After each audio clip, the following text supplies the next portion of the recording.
Magandang gabi po sa inyong lahat. Inaanyahan ko po ang lahat ng tumayo para po sa ating pagsimula ng ating prayer meeting. Para po sa ating panalangin, sa ating Panginoong Diyos.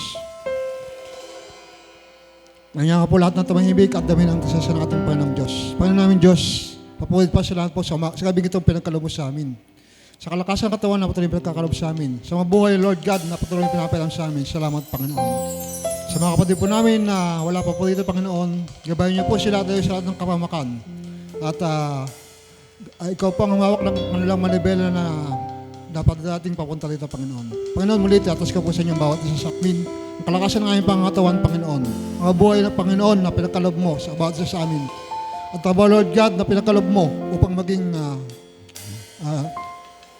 gabay namin sa pang-aaw namin pangangailangan, Panginoon. Sa mga problema, Lord God, na patuloy yung pinagkakalob sa amin, salamat, Panginoon.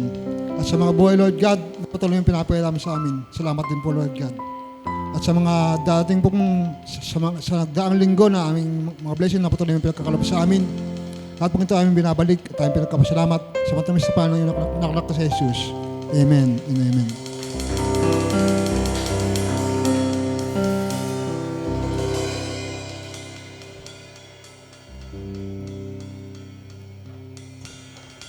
Praise. Amen. Hallelujah. Magandang gabi po sa 10 tao na naririto. Amen. Palakpakan po natin ang Panginoon. Hallelujah.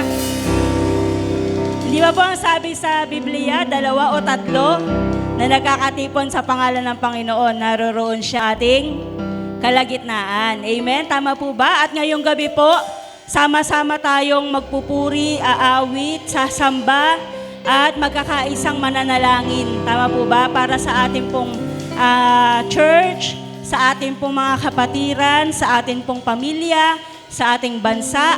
Hallelujah. At sa buong mundo po. Amen. Tayo po yung mga prayer warriors na pinili ng ating Diyos para manalangin. At ngayong gabi po, makikipagdigma tayo sa panalangin. Amen. Kakaunti man ng mga warriors, di ba? Sabi nga,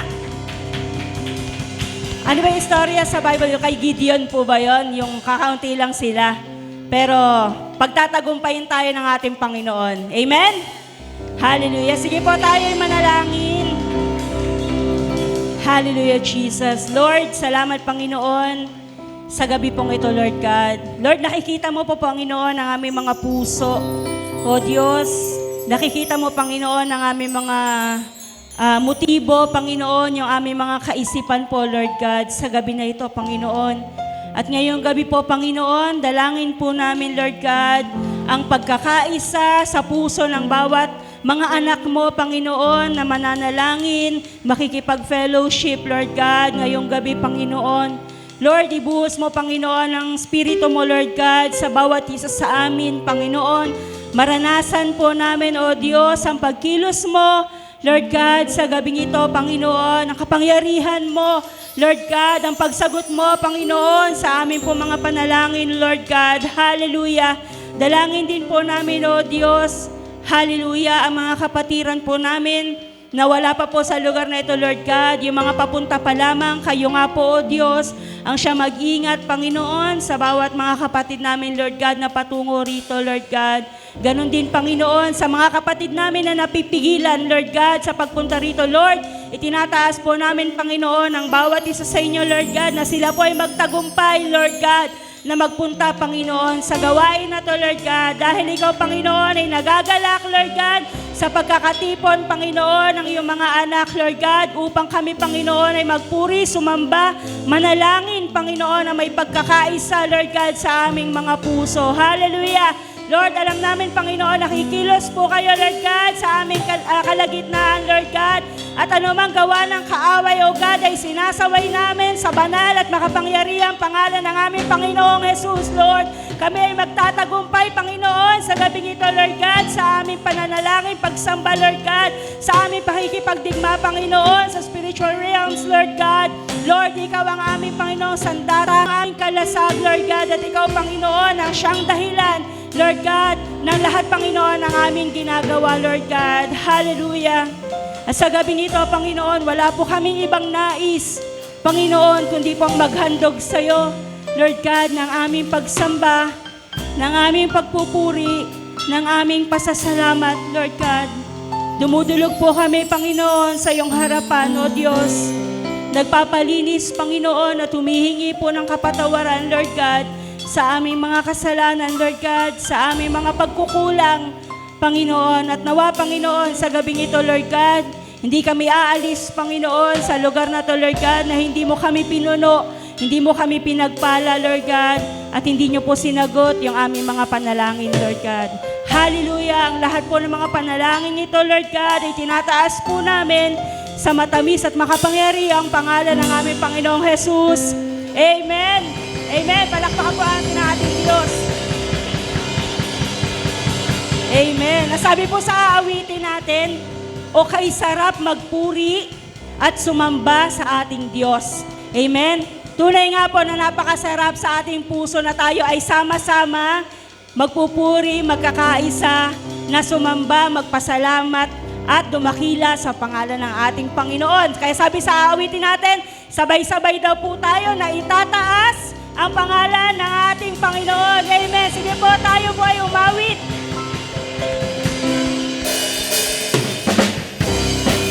Sige po, galaw-galaw naman tayo para sa ating Panginoon.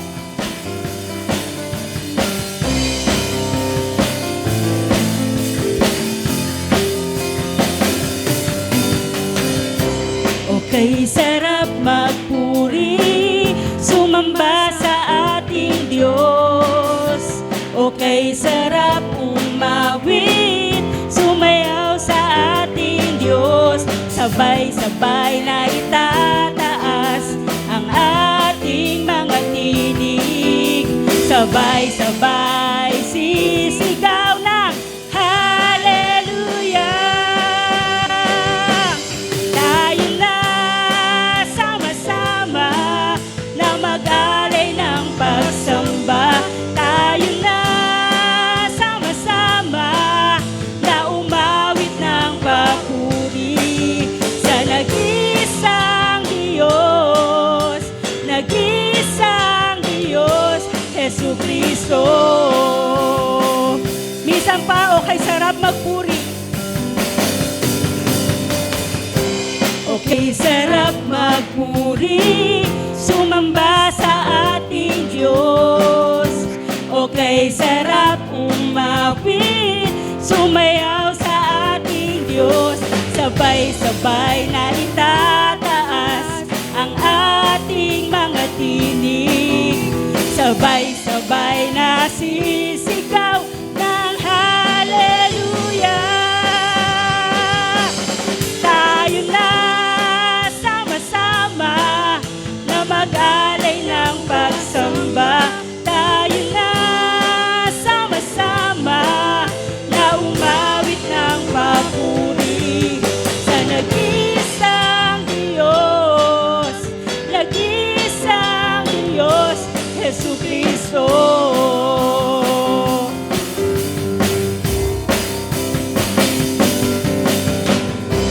Okay, sarap manatili sa presensya ng ating Diyos. Okay, sarap sa piling at magdiwang sa ating Diyos. Sabay-sabay na itataas ang ating mga tinig. Sabay-sabay na sisigaw ng Hallelujah. Tayo na sama-sama na mag-alay ng pagsamba. Tayo na sama-sama na umawit ng papuri sa nag-isang Diyos, nag-isang Diyos, Jesucristo. Minsan pa, okay, sarap manatili sa presensya ng Diyos. Okay, sarap manatili sa presensya ng ating Diyos. Okay, sarap sa piling at magdiwang sa ating Diyos. Sabay-sabay na itataas ang ating mga tinig. Sabay-sabay na sisigaw, Hallelujah.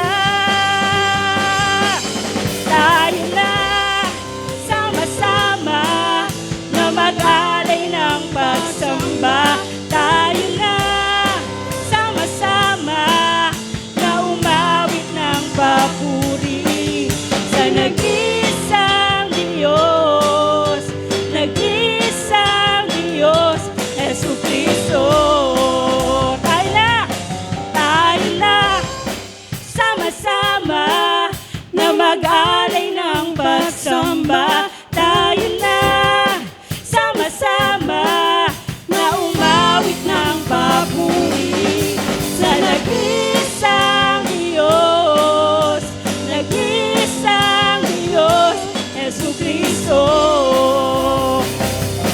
Tayo na sama-sama na mag-alay ng pagsamba. Tayo na sama-sama na umawit ng papuri sa nag-iisang Diyos, nag-iisang Diyos, Jesucristo. Tayo na sama-sama na mag-alay ng pagsamba. Tayo na sama-sama na umawit ng papuri sa nag-iisang Diyos, nag-iisang Diyos, Jesucristo. Hallelujah! Sa'yo ang lahat ng papuri, Panginoon. Hallelujah! Tinataas namin ang pangalan mo, Diyos, ang nag-iisang Diyos. Hallelujah! Jesucristo ang pangalan. Amen! Hallelujah, Jesus! Palakpakan natin ang ating Panginoong Jesus.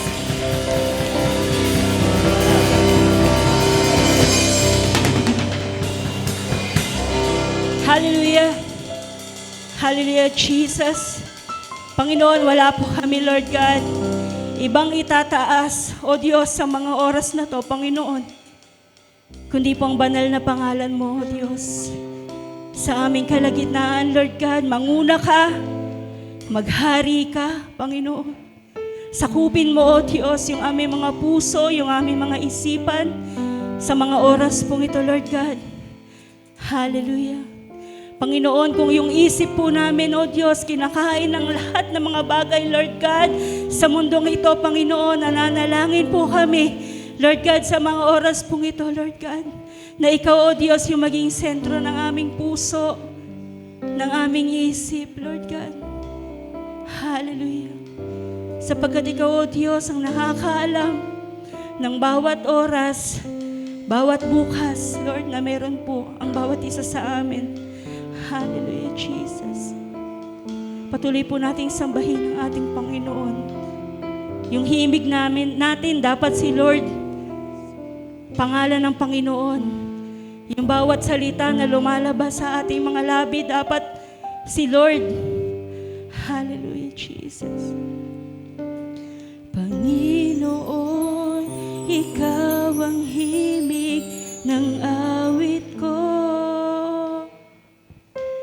Panginoon, hangad ko ay presensya mo. Ikaw ang laman ng puso't isipan, sa'yo lamang magpakailanman. Pag-ibig ko sa'yo'y iaalay. Minsan pa, Panginoon. Panginoon, Ikaw ang himig ng awit ko. Panginoon, hangad ko ay presensya mo. Ikaw ang laman ng puso't isipan, sa'yo lamang magpakailanman. Pag-ibig ko'y sa'yo inaalay. Dahil ikaw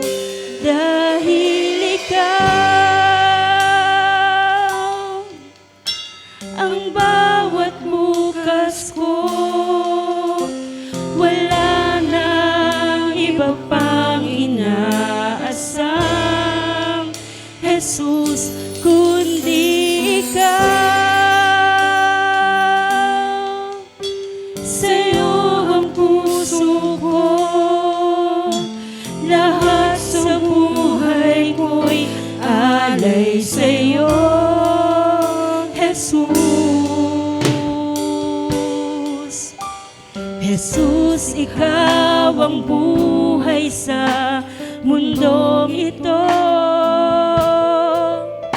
Sa bawat sandali ako'y iyong-iyo.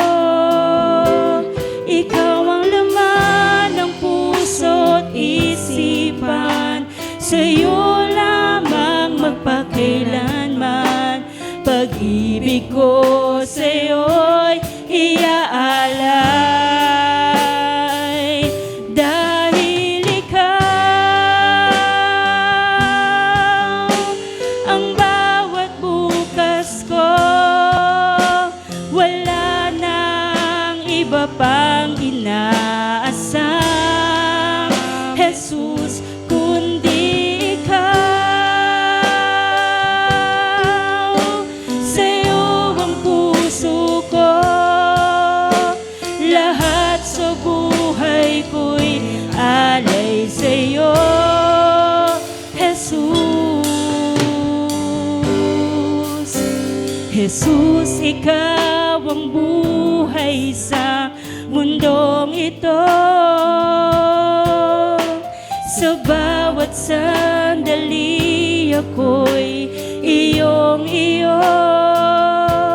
Ikaw ang laman ng puso't isipan, sa'yo lamang magpakailanman. Pag-ibig ko sa'yo iaalay, dahil ikaw ang bawat bukas ko. Wala nang iba pang inaasam, Jesus, kundi ikaw. Sa'yo ang puso ko, lahat sa buhay ko'y alay sa'yo, Jesus, dahil ikaw. Sige, awitin mo sa Panginoon. Ang bawat bukas ko, wala nang iba pang inaasam, Jesus, kundi ikaw. Sa'yo ang puso ko, lahat sa buhay ko'y alay sa'yo, Jesus. Minsan pa, dahil ikaw ang bawat bukas ko, wala nang iba pang inaasam, Jesus, kundi ikaw. Sa'yo ang puso ko, lahat sa buhay ko'y alay sa'yo, Jesus, dahil ikaw ang bawat bukas ko. Wala nang iba pang inaasam, Jesus, kundi ikaw. Sa'yo ang puso ko, lahat sa buhay ko'y alay sa'yo, Jesus, dahil ikaw ang bawat bukas ko. Wala nang iba pang inaasam, Jesus, kundi ikaw. Sa'yo ang puso ko, lahat sa buhay ko'y alay sa'yo, Jesus, Panginoon.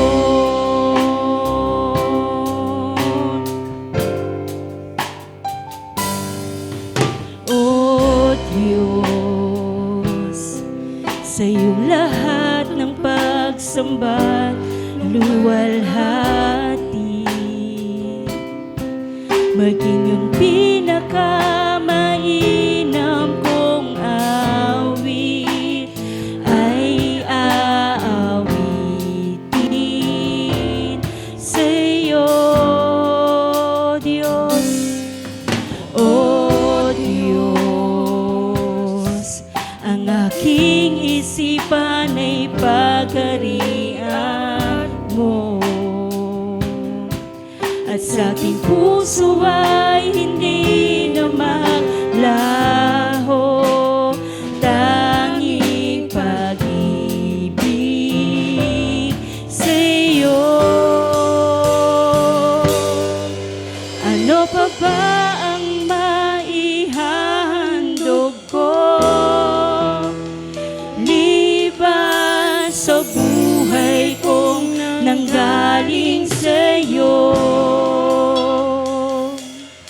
Kung ano man sa sandaling ito'y tangan,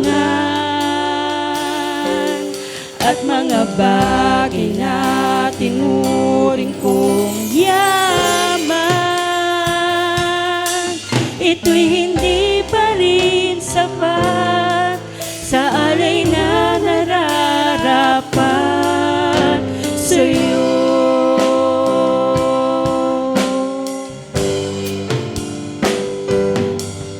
O Diyos, sa iyong lahat ng pagsamba't luwalhati, maging ang pinakamainam kong awit ay aawitin sa'yo, O Diyos. O Diyos, ang aking isipan ay pagkarian mo, at sa aking puso ay hindi na maglaho, tanging pag-ibig sa'yo. Ano pa ba ang maihahandog ko, liban sa buhay kong nanggaling sa'yo? Kung ano man sa sandaling ito'y tangan, at mga bagay na tinuring kong yaman, ito'y hindi pa rin sapat sa alay na nararapat sa'yo. Ano pa ba ang maihahandog ko, liban sa buhay kong nanggaling sa'yo? Kung ano man sa sandaling ito'y tangan, at mga bagay na tinuring kong yaman, ito'y hindi pa rin sapat sa alay na nararapat sa'yo. Ano pa ba ang maihahandog ko, liban sa buhay kong nanggaling sa'yo? Kung ano man sa sandaling ito'y tangan, at mga bagay na tinuring ko yaman, ito'y hindi pa rin sapat sa alay na nararapat sa'yo. Sige, maghandog ka sa Panginoon sa gabing ito. Ano pa ba ang maihahandog ko, liban sa buhay kong nanggaling sa'yo?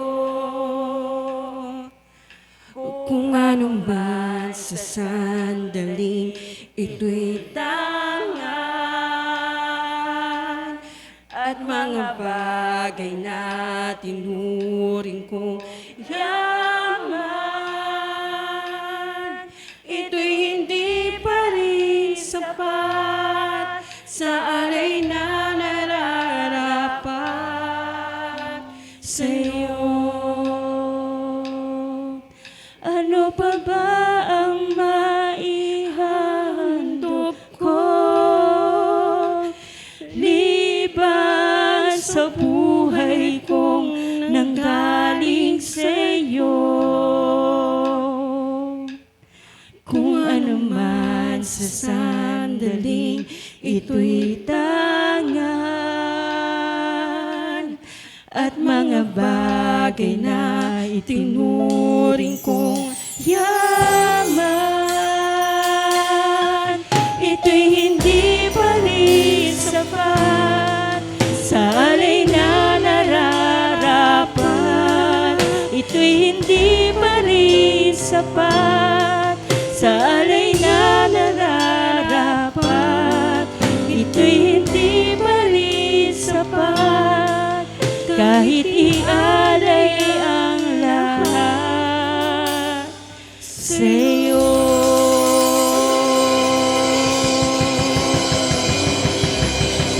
Oh Diyos, sa iyong lahat ng luwalhati, pagdakila, pagsamba, oh Diyos. Sige po, sambahin natin ang Diyos ng bagong awit, ng bagong tinig na nagmumula sa ating puso. Pasasalamat sa Diyos sa lahat ng Kanyang mga ginawa sa ating buhay. Hallelujah. Hallelujah. Dakila ka, ikaw ay tapat, oh Diyos. Napakabuti mo, Panginoon. Salamat. Hallelujah. Tunay nga, Panginoon, na napakasarap pong manatili, Lord God, sa iyong presensya. Hallelujah. Hallelujah. Karapat-dapat ka, O Diyos, sa lahat ng mga kapurihan, pagdakila, pasasalamat, Lord God. Maghari ka, Panginoon, sa aming puso, sa aming isipan, Lord God. Lord, nakikita niyo po, Panginoon, sa mga oras na to, yung aming mga handog, Panginoon, sa iyo. Hallelujah. Lahat ng meron, Panginoon, sa aming buhay ay galing sa iyo, Lord God. At ang kaya lang namin, Panginoon, ibigay, ibalik, Panginoon, itaas sa iyo, Lord God, ay yung aming pagsamba, Panginoon. Hallelujah, Jesus. Salamat nga po, Lord God, sa gabing ito, Panginoon. We believe, Lord, na ikaw ay kumikilos, Panginoon, sa puso at buhay ng bawat isa, Lord God. Panginoon, humihingi po kami ng tawad, O Diyos, sa mga panahon, Lord God, na kami po ay nagmalaki sa iyo, Panginoon. Na binigyan po namin, Panginoon, ng self-worth, Lord God, yung aming mga ginagawa, Panginoon. Pero sa katotohanan, O Diyos, walang halagang mga ito, Panginoon, kundi lamang ikaw, Lord God, ang siyang nagbibigay ng halaga sa mga ito, Lord God. Maging yung buhay namin, Panginoon, ay galing po sa iyo, Lord God. Lahat ng biyaya, Panginoon, at pagpapala ay galing sa iyo, Lord God. Kaya po wala po kaming may pagmamalaki. Wala po kaming maipagmamayabang sa iyong harapan, Lord God. Hallelujah, Jesus. O Diyos, tanggapin niyo nga po, Panginoon, ang aming mga handog na pagsamba, Lord God. At maging mabangong samyo, Panginoon, ang mga ito sa iyong harapan, O Diyos. Hallelujah. Hallelujah. Hallelujah. Lord, itinataas po namin sa iyo ang lahat ng pagpupuri, pagsamba, pasasalamat, O Diyos, at pagdakila sa matamis at dakila, makapangyarihang pangalan ng aming Panginoong Jesus. Hallelujah. Amen.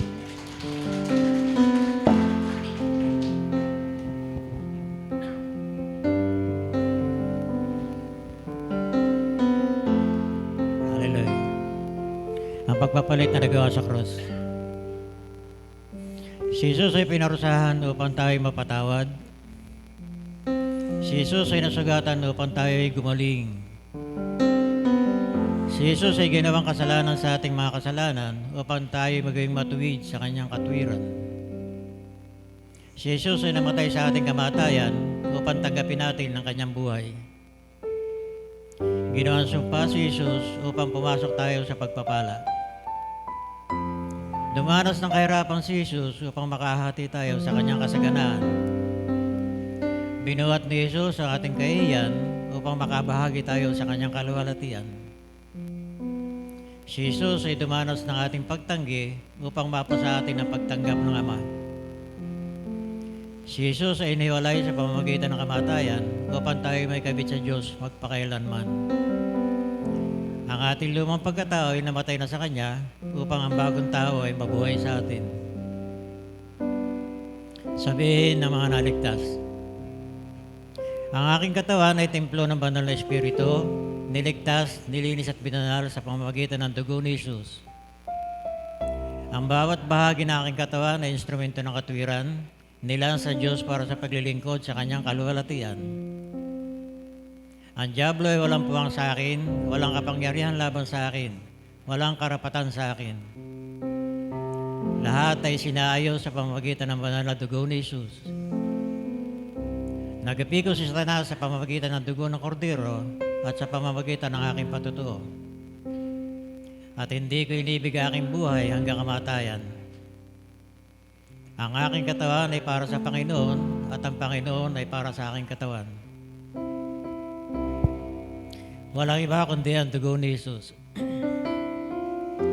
Sa pamamagitan ng dugo ni Jesus, ako'y tinabo sa kamay ng diablo. Sa pamamagitan ng dugo ni Jesus, lahat ng aking mga kasalanan ay pinatawad na. Sa pamamagitan ng dugo ni Jesus, ako'y patuloy na nililinis mula sa aking mga kasalanan. Sa pamamagitan ng dugo ni Jesus, ako'y pinawalang sala, ginawang matuwid para bagang hindi nagkasala. Sa pamamagitan ng dugo ni Jesus, ako'y binanal at nilaan sa Diyos. Sa pamamagitan ng dugo ni Jesus, ako'y may lakas ng loob na pumasok sa presensya ng Diyos. Ang banal na dugo ni Jesus ay patuloy na sumisigaw sa Diyos sa langit para sa akin. Pagpalain tayo ng Diyos.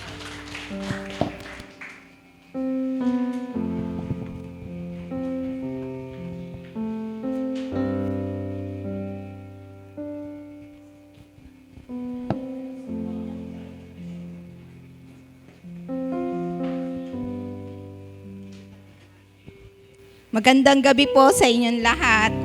Kumusta po yung inyong pagboto? Doon daw po sa Limay, may baril pa, nagkabarilan pa dahil lang sa kapangyarihan.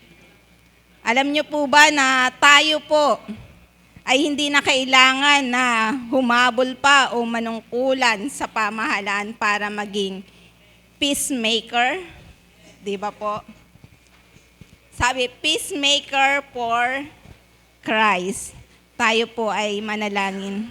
Hallelujah, Jesus. Lord, maraming salamat po sa gabing ito, Lord God.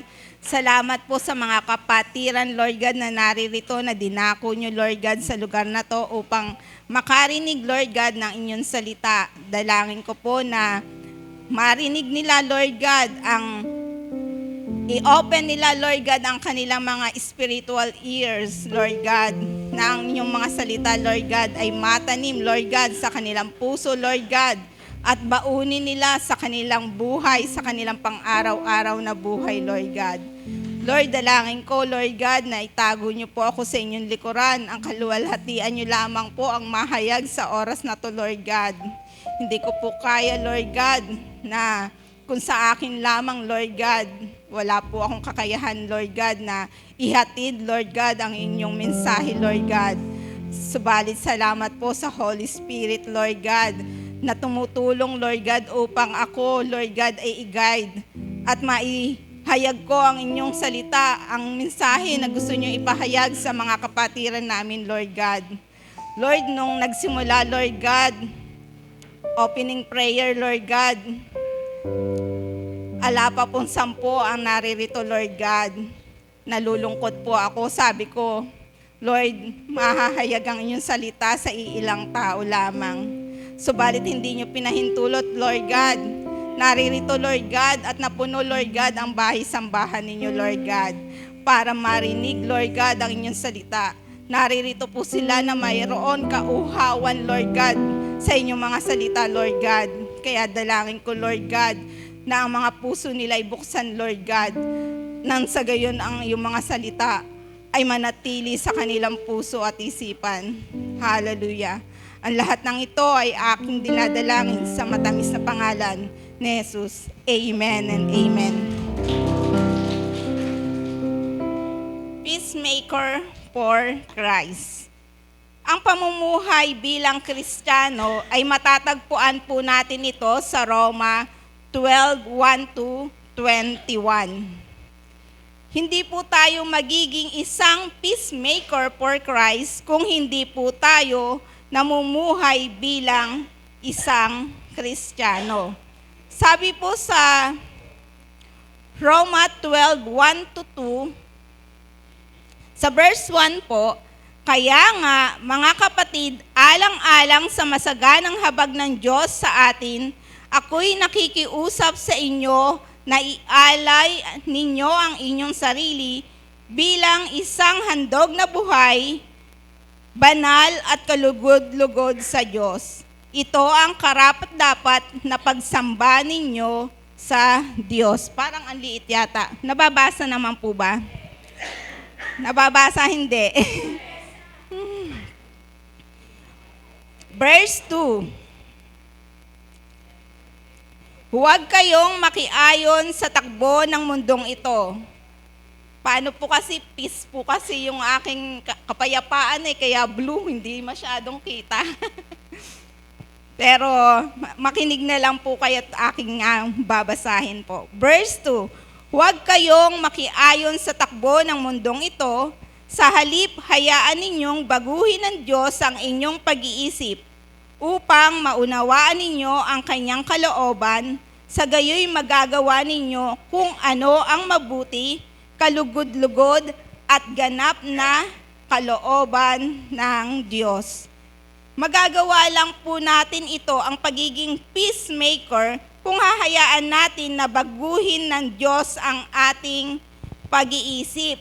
Kailangan po na baguhin ng Diyos ang ating pag-iisip muna. Kailangan muna po na ang ating pag-iisip ay mabago upang ang pag-iisip at ang desisyon natin ay maging pag-iisip ng Diyos o ni Jesus.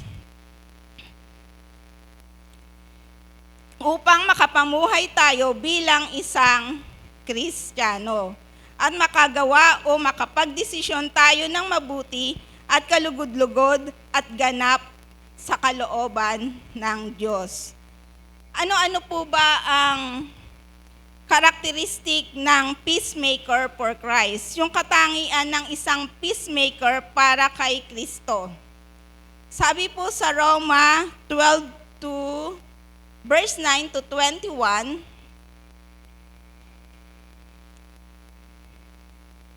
ang number 1 po natin na karakteristik ay ang humility, ang pagiging mapagkumbaba.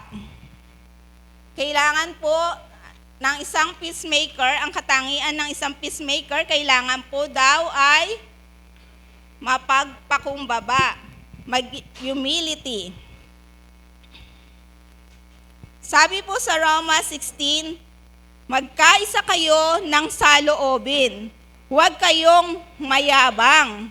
Sa halip ay makisama kayo kahit sa mga dukha. Huwag ninyong ipalagay na kayo ay marunong. Kailangan be humble po. Kung tingin nyo sa sarili ninyo, ang taas-taas ninyo, paano ninyo maaabot ang mga taong nakapaligid sa inyo? Di ba po? Sabi po sa Mateo 5:5, "Blessed are the meek, for they shall inherit the earth." Mapalad ang mga mapagkumbaba, sapagkat mamanahin nila ang daigdig. Sabi ko sa sarili ko, nung nabasa ko ito, sabi niya, mamanahin ang daigdig. Di ba po, sabi ko, paano kung mamanahin itong daigdig? Di ba, pansamantala lamang po ang buhay natin dahil mamamatay po tayo. Pero, hindi naman po literal yung ibig sabihin ng sapagkat mamanahin natin ang daigdig. Ito pala ay tumutukoy po sa mamanahin natin ang kaharian ng Diyos. Hindi po sa literal na daigdig na ito ay ating mapapasa atin yung sanlibutan na ito o ang daigdig na ito. Kundi tumutukoy po ito na ang mamanahin natin ay ang kaharian po ng Diyos. Mamanahin po natin ang buhay na walang hanggan. Mamanahin po natin na magkaroon ng relasyon sa Diyos. Mamanahin po natin ang pagtanggap sa mga pangako ng Diyos. Iyon po daw yung ibig sabihin ng mamanahin natin ang daigdig. Halimbawa po ng pagiging mapagkumbaba. Bigyan ko po kayo ng halimbawa. Yung tax collector, alam ko naman po na alam niyo po yung istorya ng tax collector. Sabi po sa Lucas 18:13, samantala, ang naniningil ng buwis na may nakatayo sa malayo at di man lamang makatingin sa langit. Dinadagukan niya ang kanyang dibdib at sinasabing, "O Diyos, mahabag po kayo sa akin na isang makasalanan." Taos-pusong paghingi ng tawad, yung pag-accept o pagtanggap na tayo ay nagkasala, iyon po yung tunay na paghingi ng tawad. Pero po kung halimbawa po na paulit-ulit na lamang po natin gagawin ang hinihingi nating kasalanan at patuloy natin ito nagagawin, tunay po ba ang ating paghihingi ng tawad? Di ba po hindi? Isa pa pong halimbawa ng pagiging mapagkumbaba. Matatagpuan po natin to sa Lucas 7:36-50, pero kinuha ko na lamang po yung ilang mga talata na mapagkukuhanan po talaga natin ng pagiging mapagkumbaba. Sabi po sa verse 37, yun na pala po yun. Nang mabalitaang kumakain si Jesus sa bahay ng naturang Pariseo, isang babaeng itinuturing na makasalanan sa bayang iyon ang nagpunta roon na may dalang pabango na nasa sisidlan ng alabastro. Yung alabastro po na ito, mamahaling pabango. Kumbaga, ilang araw niyang mag-e-entertain para lang mabili yung pabango na yon. Verse 38 po, umiyak siyang lumapit sa paanan ni Jesus at hinugasan ng kanyang luha ang mga paa nito. Hinugasan ng kanyang luha ang mga paa ni Jesus at pinunasan ng kanyang buhok. Di ba po kung gaano ang pagpapakita nito na sobrang pagpapakababa sa sarili? Kayo po ba magagawa nyo na lalapit kayo kay Ate Adele, lalapit kayo na umiiyak? O, habang umiiyak kayo, yung nababasa paa niya at yung buhok nyo ipupunasan pa para pagpapakita ng pagpapakumbaba. Di ba po, wala naman po makakagawa. Pero, yun po yung pinakita po ng babae na nagbibigay ng aliw na inamin niya na siya'y makasalanan, nagpakumbaba siya sa Diyos. Kaya naman po, yung tax collector at yung babaeng ito ay natala sa aklat. Nabasa, nalaman natin kung yung pangyayaring ito, how many years na nangyari, pero marami pa rin na nakakarinig sa istorya niya para maging modelo siya na huwaran natin, tularan natin.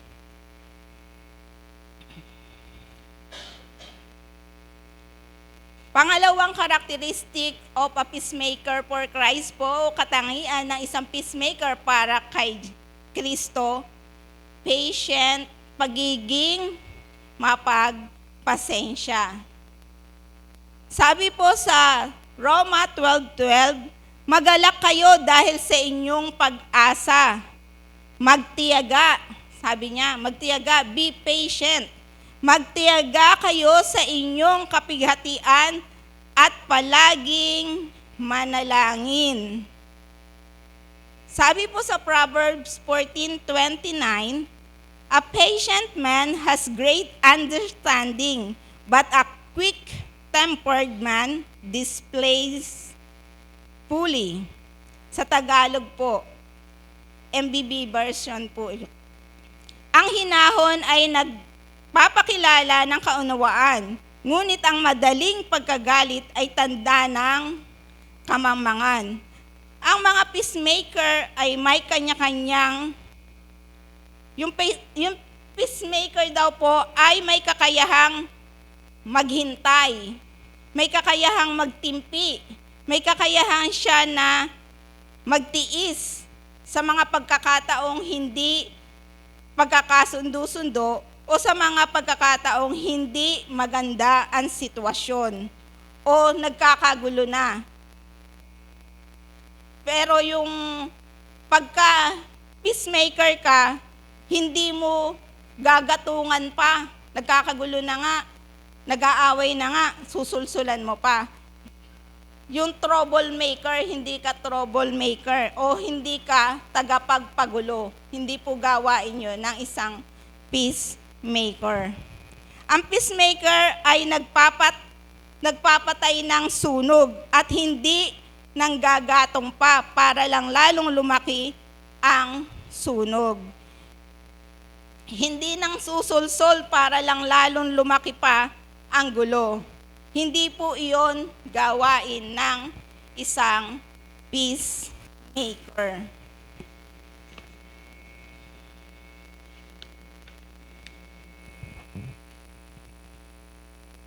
Pangatlo po na characteristic of a peacemaker, generosity, pagiging mapagbigay. Kilala naman po natin yung tao na mapagbigay, hindi na kailangan natin na sabihin pa. Kasi pag pinarangalan natin siya, hindi na siya pararangalan sa langit. Alam naman po ninyo kung sino yung mga generous sa atin, di po ba? Sabi po sa Roma 12:20, sa halip, kung nagugutom ang inyong kaaway, pakainin mo. Kung nauuhaw, painumin mo. Sa gayon ay nagbubunton ka ng mga baga sa kanyang ulo. Ito na naman po, nung nabasa ko po ito, nagbubunton ng kanang baga sa kanyang ulo. Di kung halimbawa literal na gagawin mo, lalagyan mo ng baga sa ulo yung kaaway mo. Di salip na magkabati kayo, lalong kayong mag-aaway noon kasi nakakasakit ka pa, masusunog yung ulo niya. Di ba po, sabi, nagbubuntong ka ng baga sa kanyang ulo. Pero kung literal mo itong gagawin, makakasakit ka talaga at mapapaaway ka talaga. Ang pagbubunton daw po ng baga sa ulo ng kaaway ay idiomatic expression or metaphor na nangangahulugang ang pagbubunton ng baga sa ulo ng kaaway ay pagdudulot ng kahihiyan sa kaaway kasi mapapahiya siya. Pangalawa, ang pagbubunton ng mga baga sa ulo ng kaaway ay magdudulot ng pagsisisi sa kaaway. Pangatlo, ang pagbubunton ng baga sa ulo ng kaaway ay pagpapakita ng kabutihan at pagmamahal sa kabila ng pagiging magkaaway kayo. Kaaway mo siya. Pang-apat, ang pagbubunton ng mga baga sa ulo ng kaaway ay ang pag-uudyok sa kaaway na magbago ang kanyang pag-uugali. Mantak mo, nagugutom ang kaaway mo, pinakain mo sa halip na bigyan mo ng lason para mamatay na. Di ba po? Nauuhaw ang kaaway mo, pinainom mo. Mapapahiya po siya sa kanyang ginagawa, sa mali niyang ginagawa dahil sinusuklian mo ito ng kabutihan. Kaya magsisisi siya sa halip na magalit, ang pakiramdam niya o pakiramdam mo, yung galit na nagagalit ka sa kanya, ipinadama mo ay pagmamahal. Kabutihan ang pinakita mo sa kanya. Kaya syempre mapapahiya siya, kaya mag-uudyok ito sa kanya para siya ay magbago ng kanyang pag-uugali. Alisin na po natin yung saying na, if nagbago na you, magbabago na me. Kasi po kung halimbawa, yung iisipin mo na ang kapwa mo unang magbago, kung hihintayin mo, wala nang nagbago, di ba? Dapat sa sarili mo pa lang, ikaw mismo magbago. Amen? Sabi po sa Galatia,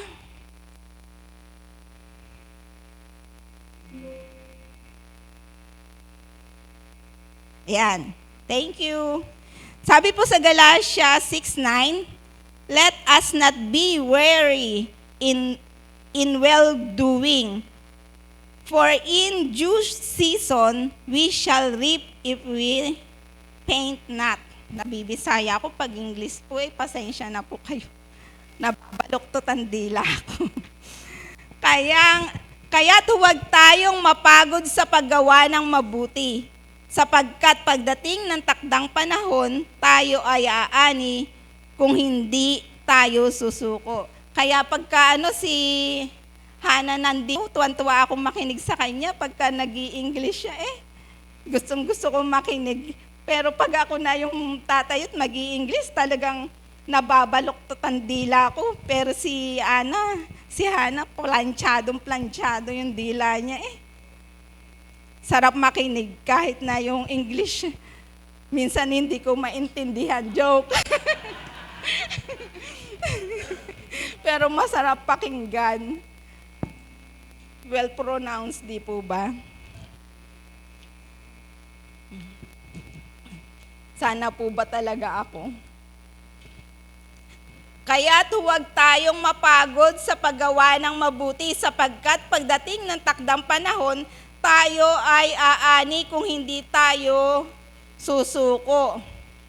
Sasabihin nyo, baka sobra-sobra na ang pagpapala nyo, sasabihin, ayoko na Lord nito, ang dami-dami naman nito, iba naman. Bakit hindi nyo na lang pong ipamigay sa iba sa wala, di po ba? Sobra-sobra na po pala natatanggap nyong pagpapala, ipamigay na po yan. I-share nyo naman po sa iba sa wala. Sabi po, peacemakers are willing to give their time, talents, and resources to help others. Ang peacemaker ay handang magbigay ng kanilang oras, panahon, talento at kakayahan o ibahagi ang yaman upang makatulong sa iba. Siyempre, kung halimbawa ibabahagi mo yung iyong blessing o yung iyong kayamanan, may mang-aaway pa ba sa'yo nun? Siyempre, wala na, di po ba? Pang-apat po, diplomasya. Yung pagka ikaw ay magsasalita ng mahinahon, mas marami kang tao na makukumbinsi, di po ba? Yung magiging mapagkumbinsi ka. Kapag nagsasalita ka na may diplomasya, marami kang tao na makukumbinsi. Sabi po sa Roma 12:18, Hanggat maaari, gawin ninyo ang inyong makakaya upang mamuhay kayo ng payapa kasama ng sinuman. Makakapamuhay lang po tayo ng payapa kung wala po tayong kaaway. Sabi po sa 2 Timoteo 2:24, ang lingkod ng Panginoon ay hindi dapat makipag-away. Sa halip ay dapat siyang maging mabait sa lahat. Hindi lang po sa isa o pipiliin lamang po. Sabi po sa lahat, maging mabait po tayo, wala po tayong itinatangi. Mahusay magturo. Pag mahusay po tayong magturo, syempre marami po tayong makukumbinsi at matiyaga. Huwag po tayong yung mahusay magturo. Huwag po tayong maging terror. Kasi kumbaga, yung nakikinig lang sa iyo yung mga estudyante mo dahil natatakot sa iyo. 'Di ba? Pero wala namang pumapasok sa utak nila dahil natatakot. Salbahe naman ng teacher na to. Ay, hindi ko nga siya pakinggan. Bahala ka nga sa buhay mo. 'Di ba po?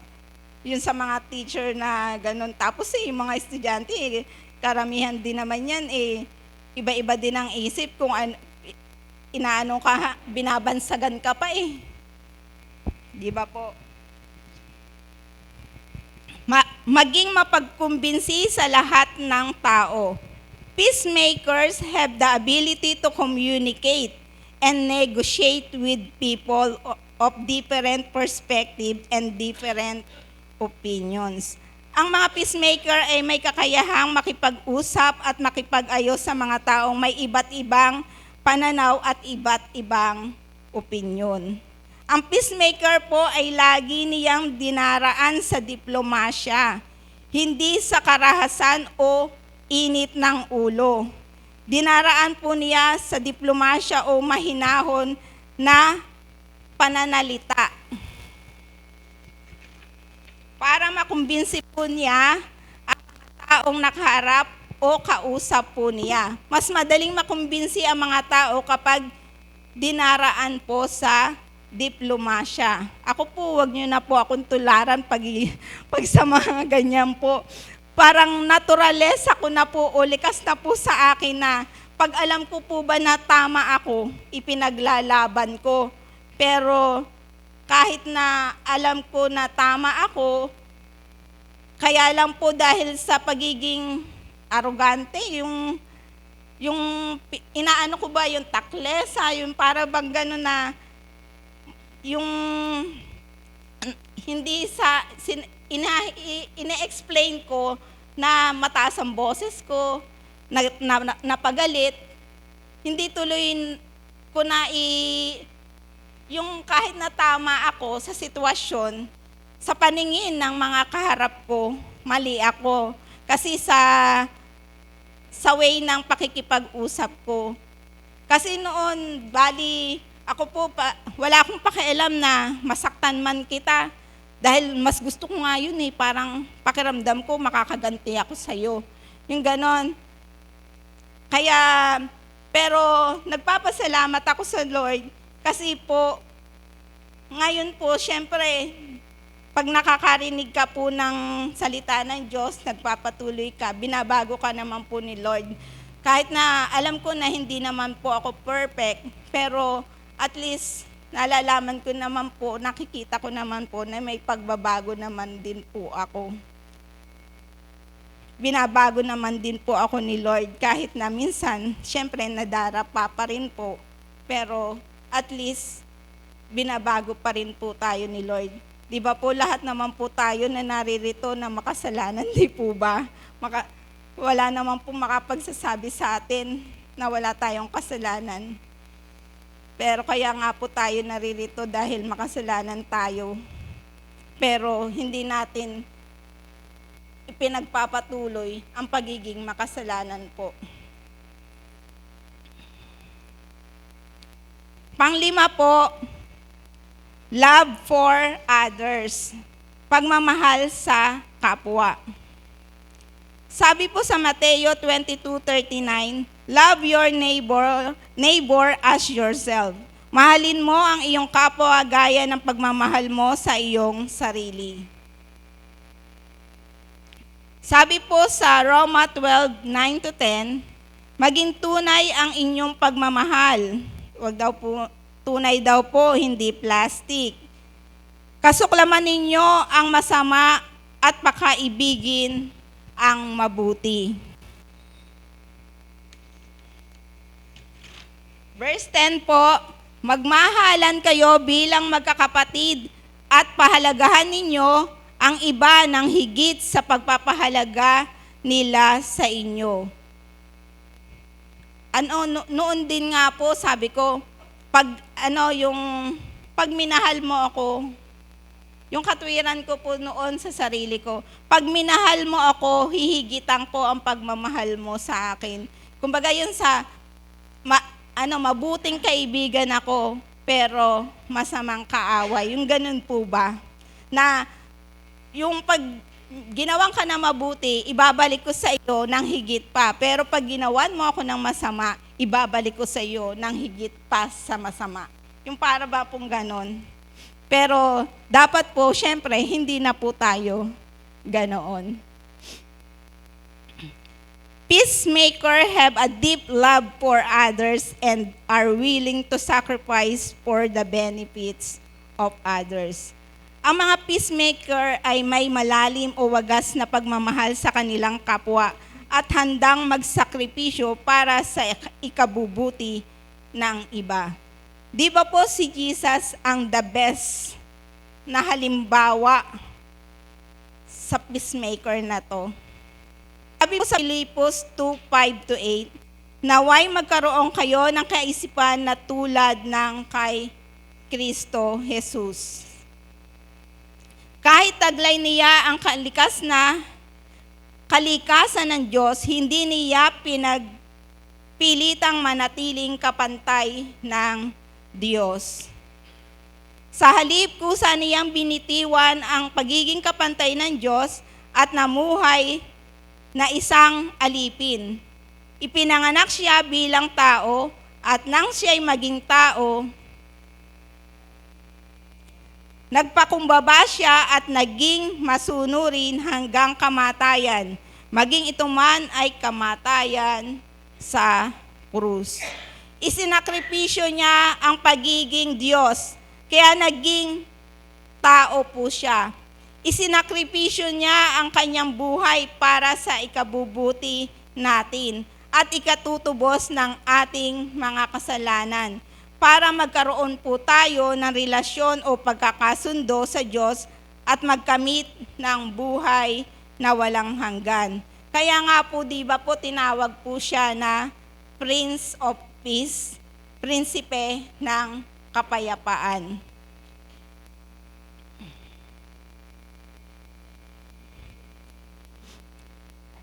Ang karakteristik o katangian ng peacemaker ay tinataglay ni Jesus Christ. Yun si Jesus Christ po talaga ang perfect example ng pagiging peacemaker. Humility, yung pagpapakumbaba po. Diyos ngunit hinubad ang pagka-Diyos. Nagpakababa, naging tao para sa atin. Patient, pagiging mapagpasensya, nilait, dinuraan, binugbog, ipinako sa krus, pero nagpasensya. Ano pong sabi ni Jesus?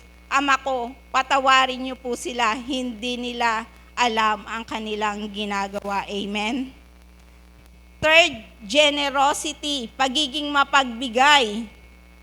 Nagtrabaho para sa pamilya. Nagpakain at nagpabusog spiritually and physically. Di ba yung mga nangangaral siya, yung mga 5,000, pinapakain niya. Hindi niya pinauuwi ng gutom. Nagbigay ng buhay. Ibinigay ang kanyang buhay para sa atin to save us. Amen? Pang-apat, diplomasya. Pagiging mapagkumbinsi. example po ng pagiging mapagkumbinsi ni Jesus. Sa 1:4 to 1:4 verse 1 to 42. Mahaba po siya pero iigsian lang po natin.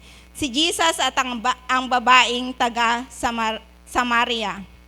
Si Jesus ay nakipag-usap sa isang Samaritanang nasa balon na nagkaroon ng 5 asawa at may kasalukuyang kinakasama. Ang Samaritana ay nagkaroon ng 5 asawa at may isang kinakasama.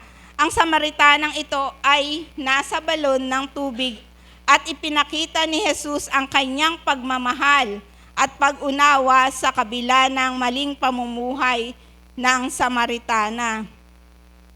At gayon din ang kanilang pagkakaiba kasi po magkaiba sila ng lahi. Sabi kay Jesus ng babae, sa verse 9 po, ikaw ay Hudyo at Samaritana naman ako. Sinabi ng Samaritanang ito kay Jesus sapagkat hindi nakikihalubilo ang mga Hudyo sa mga Samaritano.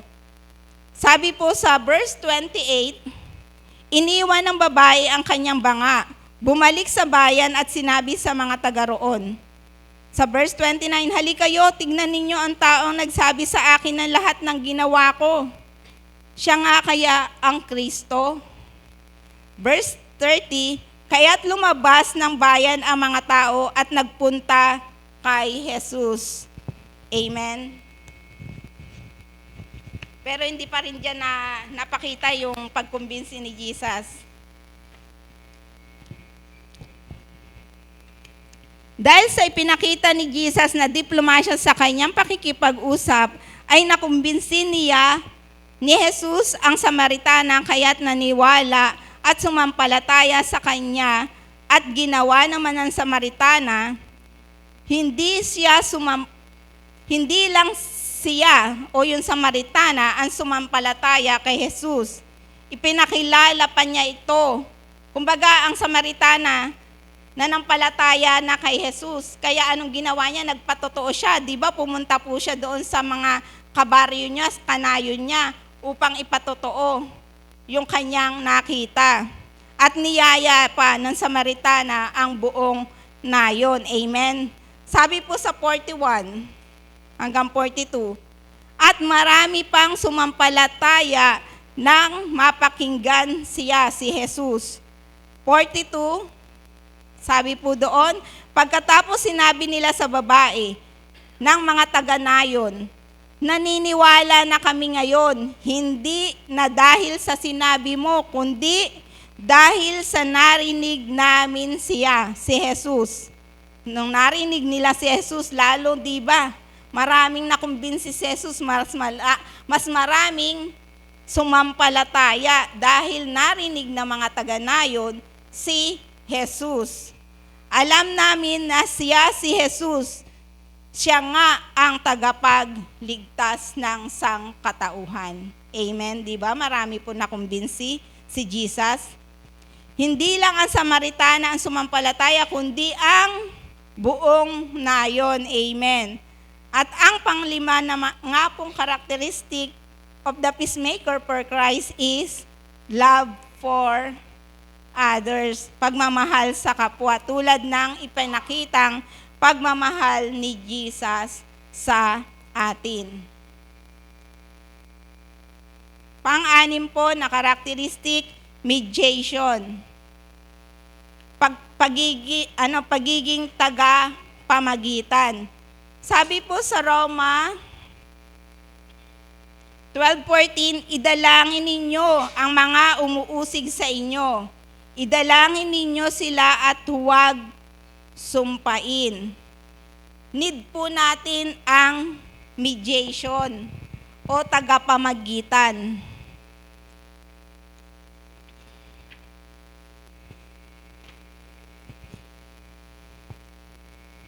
Ayan po, kailangan po talaga natin ng tagapamagitan. Dahil po, tayo po ay makasalanan, sinful man. Sabi po sa Efeso 2:1, noong unay itinuring kayong mga patay ng Diyos dahil sa mga pagsuway ninyo at sa mga kasalanan. Patay po tayo sa paningin ng Diyos, wala po tayong halaga, walang silbi, dahil wala po tayong buhay. Spiritually, patay po tayo. Kaya wala tayong relasyon sa Diyos. Sabi po sa Roma 6:23, sapagkat ang kabayaran ng kasalanan ay kamatayan, ngunit ang kaloob ng Diyos ay buhay na walang hanggan sa pamamagitan ni Kristo Jesus na ating Panginoon. Nakikita niyo po ba yon? Good works. Di ba po, kapos po siya, hindi po siya nakaabot, hindi nakatawid sa Holy God. Dahil sabi po sa Roma 3:23, sapagkat ang lahat ay nagkasala at hindi nakaabot, hindi naging karapat-dapat sa paningin ng Diyos. Sa ibang salin po, sa King James Version, at hindi nakakaabot sa kaluwalhatian ng Diyos. Sabi po sa Efeso 2:8-9, sapagkat dahil sa kagandahang loob ng Diyos, kayo ay naligtas sa pamamagitan ng pananampalataya. At ito'y kaloob ng Diyos at hindi mula sa inyong sarili. Verse 9, hindi ito bunga ng inyong mga gawa, kaya't walang ipagmamalaki ang sinuman. Kaya ang good works o maging mabuti ka man, maging mabuti man tayo sa ibang tao, hindi natin ito maipagmamalaki. Kasi sabi po sa Efeso 2:9, di ba po sabi niya, bakit po? Ano ba sabi po sa Efeso 2:9? Kasi lahat po tayo ay nagkasala. At sabi po sa Roma 3:23, kaya po kung hindi tayo nananampalataya na si Jesus ang tagapagligtas natin, at kung hindi natin tatanggapin at pagsisisihan na tayo ay makasalanan, hindi po tayo makakaabot sa kaluwalhatian ng Diyos. Wala po tayong kaligtasan, wala po tayong buhay na walang hanggan.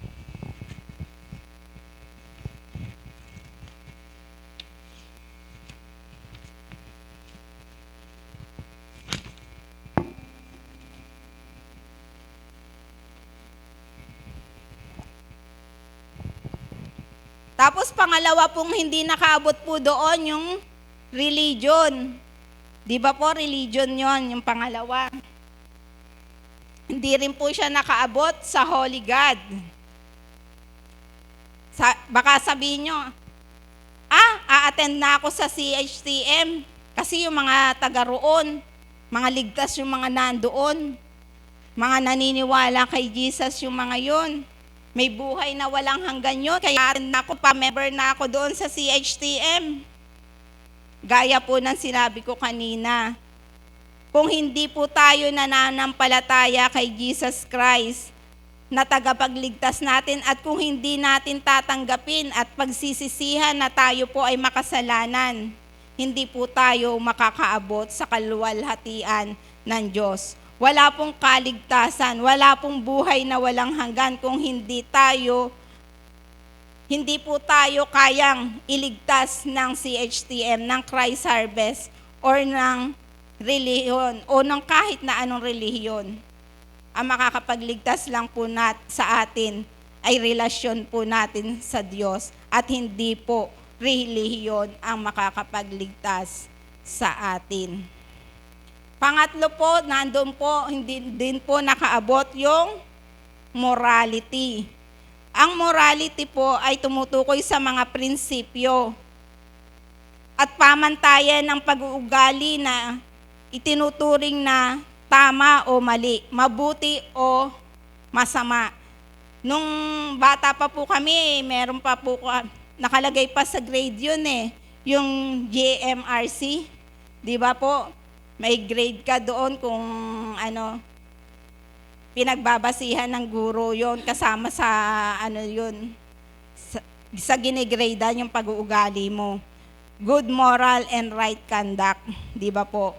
Ito ay may kaugnayan sa mga halaga at paniniwala ng isang tao. Ang morality daw po ay may kaugnayan sa halaga at paniniwala ng isang tao o sa lipunan tungkol sa kung ano ang dapat at hindi dapat gawin. Kaalaman sa masama at mabuti. Para din po yung yun sa bunga ng pagkakaalam ng masama at mabuti. Iyon po yung morality. Pag-uugali, moralidad, desisyon at pagkilos. Kahit sa tingin mo ay tama ang mga desisyon mo sa buhay, nasa right path ka o clean living ka, wala kang inaapakan tao, hindi ka nagnanakaw, o wala kang inaagrabyadong tao, hindi mo masasabi na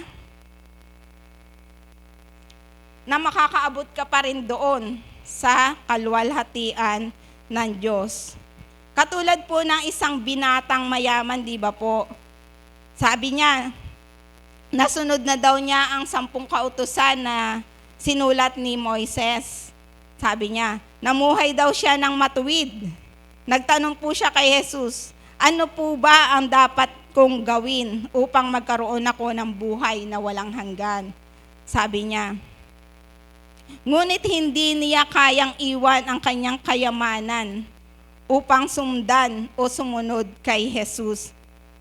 Baka po katulad din po tayo ng binatang mayaman na to, na sa tingin lamang po natin na tayo ay matuwid. Tulad ng mayaman na to, na tingin niya na nasunod niya lahat ang kautusan ni Moises. Pero nga po, hindi po siya.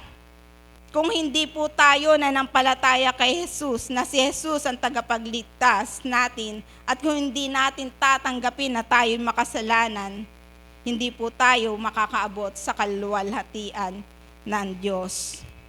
Wala po tayong kaligtasan at buhay na walang hanggan. Sabi po sa Roma 8:1-2, kaya ngayon hindi na hahatulan ng kaparusahan ang mga nakay Kristo, sapagkat sa pakikiisa natin kay Kristo Jesus, pinalaya tayo sa kapangyarihan ng kasalanan at kamatayan, sa pamamagitan ng kapangyarihan ng banal na Espiritu na nagbibigay buhay. Sabi po dito, hindi na tayo hahatulan ng kaparusahan once na tinanggap natin si Jesus Christ at nakipag-isa na tayo kay Jesus Christ. Sabi po sa Roma 1-2. Pero hindi po ito lisensya para maging masama na tayo. Pwede na natin gawin ang lahat na halimbawa tinanggap natin si Jesus Christ na tagapagligtas. Meron na tayong relationship kay Jesus, pero hindi na tayo pwedeng gawin na natin ang gusto nating gawin na kahit na mali dahil tagapagligtas na natin si Jesus Christ. Sabi nga po dito ay kahit natanggapin po natin siya, hindi po tayo pwedeng maging immoral. Dahil sabi po sa Hebreo 10, 12, 14, tsaka 26, sa verse 10, ngunit si Kristo ay minsan lamang naghandog para sa ating kasalanan, at hindi na ito mauulit kailanman. Pagkatapos nito, umupo na siya sa kanan ng Diyos. Kita niyo po, minsan lang naghandog si Jesus Christ. Kaya sabi po sa verse 14, kaya sa pamamagitan lang ng minsang paghahandog, ginawa niyang ganap magpakailanman ang mga pinabanal niya. So yung mga tumanggap po kay Jesus Christ, mga banal na po sila. Kaya tayo po na mga tumanggap kay Jesus, ginawa niya po tayong mga banal.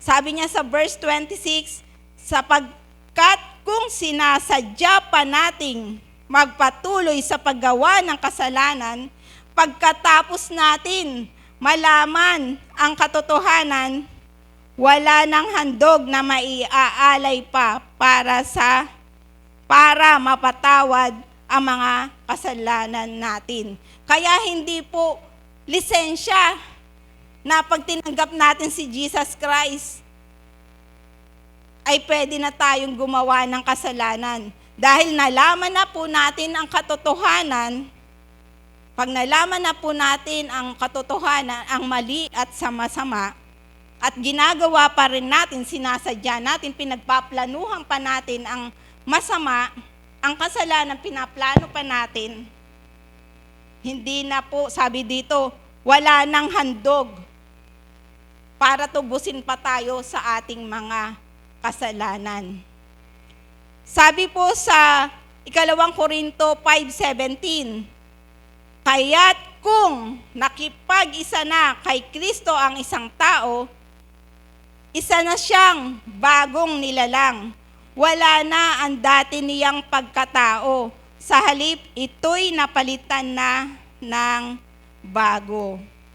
Amen? Kaya hindi po lisensya, no? Na kahit naligtas po tayo, ay pwede na tayo maging immoral. Na gawin na natin ng kahit ano. Yung mga masama, gawin na natin dahil ligtas na tayo, tinanggap na natin si Jesus. Dahil pag alam na natin nga po yung katotohanan, lalo tayo, hindi na po tayo tutubusin pa ulit ni Jesus dahil sa ating mga ginawang kasalanan. Kasi sinasadya na natin ang kasalanan. Pero ngayon naman po, di ba po, nagpapatuloy pa rin tayo na masunod, na magpakabuti, di ba po? O nga po, minsan nadadapa tayo. Pero at least hindi naman po natin ito sinasadya, hindi natin pinagpaplanuhan, hindi natin naman na gusto na magkamali. At once na nagkamali naman po tayo, ihingi po natin ito ng tawad at huwag na po natin gawin pa ulit. Yun po yung ibig sabihin na huwag na natin sadyain. Huwag na natin pagplanuhan pa.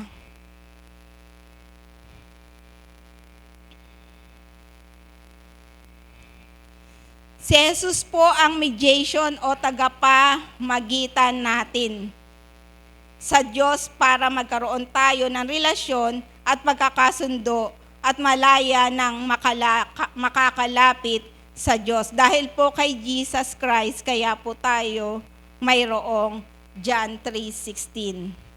Gayon na lamang ang pag-ibig ng Diyos sa sanlibutan, kaya ibinigay ang kaisa-isang niyang anak upang magkaroon tayo, huwag tayo mapahamak bagkos magkaroon ng buhay na walang hanggan. Kaya nga po, dapat nating gawin ay sabi po sa Gawa 16:31, sumagot sila, sumampalataya ka sa Panginoong Jesus at maliligtas ka at ang iyong pamilya. Sabi po sa Efeso 3:12, sa pananampalataya natin kay Kristo Jesus at pakikipag-isa sa Kanya, tayo nga ay malaya ng makakalapit sa Diyos ng walang takot o pag-aalinlangan. Kailangan nga po natin si Jesus Christ ng mediation natin para makatawid tayo doon sa Holy God. Ang mediation ay isang proseso ng pagresolba ng mga hindi pagkakasundo o alitan sa pamamagitan ng dalawang partido o dalawang panig sa pamamagitan ng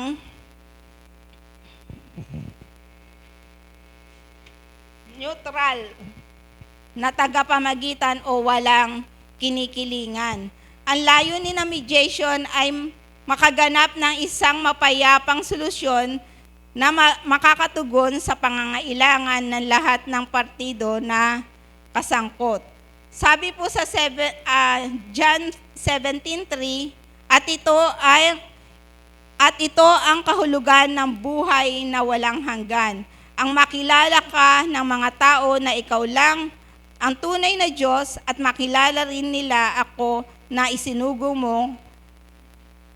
Kahulugan ng buhay na walang hanggan ay ang makilala ang mga tao na sino talaga ang tunay na Diyos at makilala kung sino talaga ang isinugo ng Diyos para po makalapit o makatawid tayo sa kaluwalhatian ng Diyos o sa Holy God.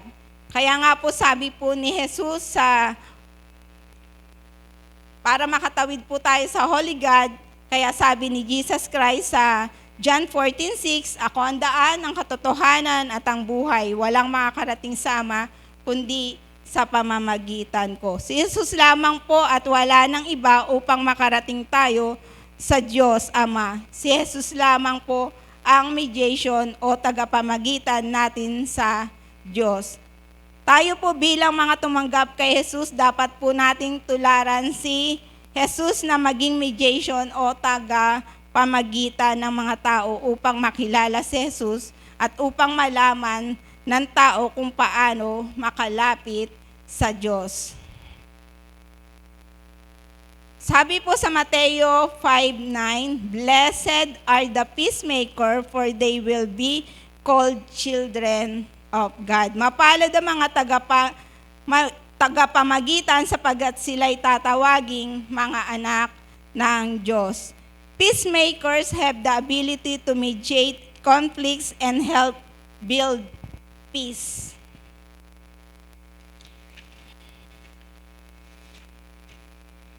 Ang peacemaker ay may kakayahang magsilbing tagapamagitan sa mga hindi pagkakasundo at makatulong sa pagbuo ng kapayapaan.